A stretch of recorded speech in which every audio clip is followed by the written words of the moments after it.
L'étoile du jour. Bonjour Céline Aslo. Bonjour. Vous la décernez à une photographe américaine en lutte contre un géant pharmaceutique. Alors vous savez, on a tous une manière différente de faire face aux malheurs du monde qui nous entoure. Il y a ceux qui détournent le regard, ceux qui tentent de poursuivre leur route.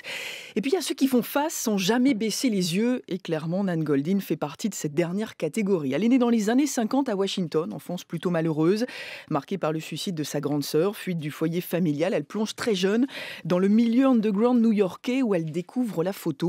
Et elle décide de documenter tout ce que l'Amérique ne veut pas voir, la drogue, la prostitution, la violence conjugale. Ça donne des photos très fortes, comme par exemple cette série de 1993 consacrée à son ami Gilles qui se meurt du sida, veillé par son compagnon jusqu'à ce baiser d'adieu bouleversant donné sur un lit d'hôpital. Alors c'est cru, c'est noir, c'est violent, c'est un regard de femme dans un milieu encore très masculin. Ça fait d'elle l'une des plus grandes photographes des années 80 et 90. Mais Nan Goldin s'approche si près de l'abîme qu'elle y plonge, elle aussi, l'héroïne d'abord, et puis l'oxycontine que son médecin lui prescrit pour soigner une tendinite. Alors c'est l'un des antidouleurs les plus courants aux États-Unis. Elle y devient accro, comme des millions d'Américains.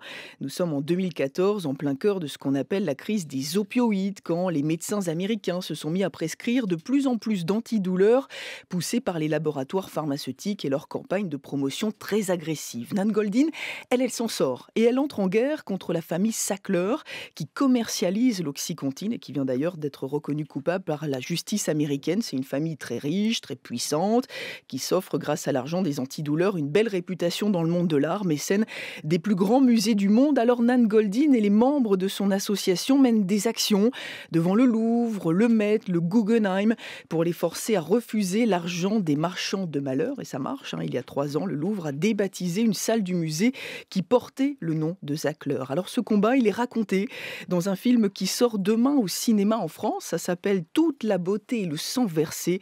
Un titre qui résume bien la vie de celle qui veut rester à 69 ans la mauvaise conscience de l'Amérique.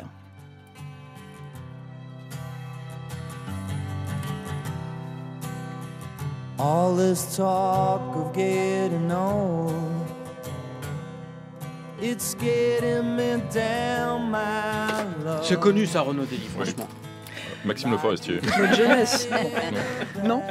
Il y a un petit côté Maxime Le Forestier. Yves Duteil. Non, Céline Aslo, vous lui donnez le... The Verve. Bah oui, Bien The sûr, Verve. j'allais le toute dire, notre enfance, notre jeunesse. Ce Oui, Blood Don't Work, ça de date Renaud de Dely, elle est un peu 1997. plus ancienne. Elle est plus Maxime Le Forestier que The Verve. Merci beaucoup, Céline Aslo.